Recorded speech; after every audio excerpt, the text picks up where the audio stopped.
Hi all, this is Trae Bergh. Thanks for joining me.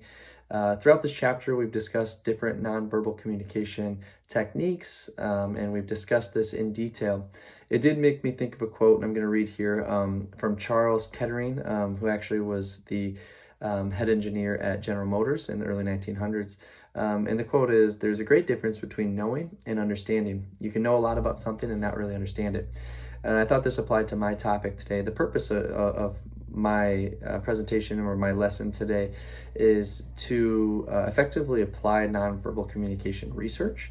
And again, I think that quote really applies. We talk a lot about nonverbal cues and a lot of nonverbal things, but how do we actually apply that, and how do we research that, and really what's going on? So the topics I'm going to discuss today are regarding around that. And the first is kind of around an MIT research group and what they're doing. And then I'll discuss some of the findings they've found and how it may be to apply it in your workplace.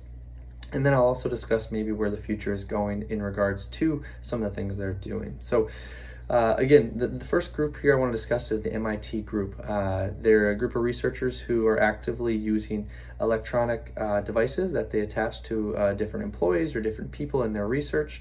And these can measure things like pitch, tone, frequency, body movements, and all the things we've discussed in regards to nonverbal communication. I think this is really important. Like I said, we talk about this a lot, but not often do we talk about how to objectively measure it. I know in PA school we talked about how to interview and nonverbals and such, but it's always been subjective and it's never objective. So MIT is really trying to change that and research into that. So next, I want to talk about just a few things they're finding. So one of the things they're doing, and one of the research studies they've done, is they've attached these e-sensors to call operators in an operating call center in Britain. And one of the things they found, I thought this was really interesting, is the people who listened more than they talked actually were more effective in their job duties. But then also people who use different fluctuations and greater variance of fluctuations had better results as well. So I thought this was really applicable to all of us. First off, in the fluctuations, we've all been in a meeting where someone talked very monotone, and I know for myself, I lose interest in that pretty fast. I'm working with that in one of our employees right now, and really trying to help them, be more dynamic when they're out trying to represent our organization and be passionate about that to get people's interest. So the research did also support that.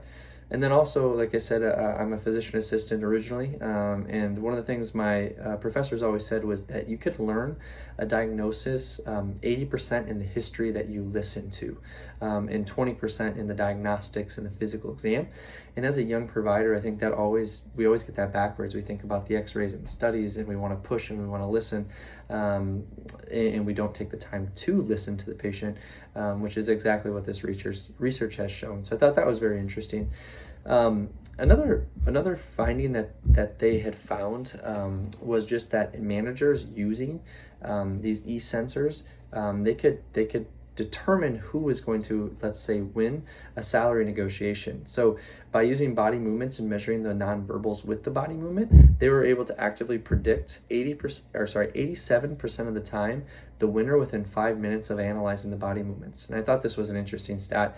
It made me really think about how I would try to control my body movements moving forward with salary negotiations. But I would say I sit in on a lot of these throughout my day-to-day, and you really can tell who has the better body movement, and the nonverbals can help guide that conversation how they want. So this research I thought was interesting, and something that I do see day-to-day.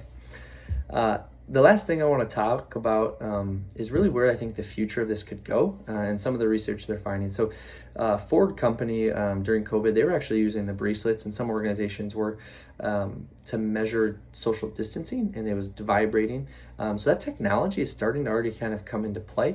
But I think we also, one of the studies that are researched actually in our book that cited was the actual words used on these e-sensors have not been as effective as the way that you either portray it in tone, pitch, and duration. So, and pace. I think that's really interesting, saying that, really, no matter what you're saying, if you're saying it well and with good nonverbals, people will listen and actually respond better to it. So I think there's going to be more coming out with that.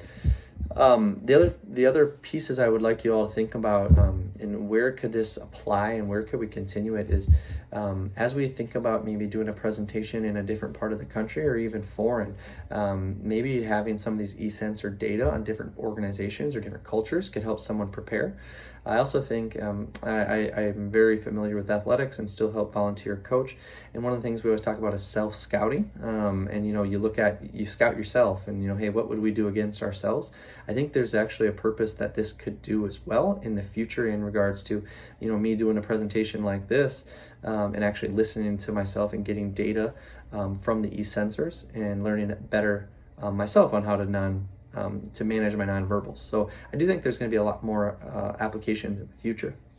So in conclusion, I hope you learned some things here. I do think this was an interesting finding I found in our book. The research suggests that in effective sales, 60 to 70% of effective sales is actually due to nonverbals. So if there's any reason to continue to improve our nonverbals and continue to learn more about them using e-sensors or other ways to gain objective data on them, I think it's really worth our time and something that I think we will all continue to see further in the future. Thanks.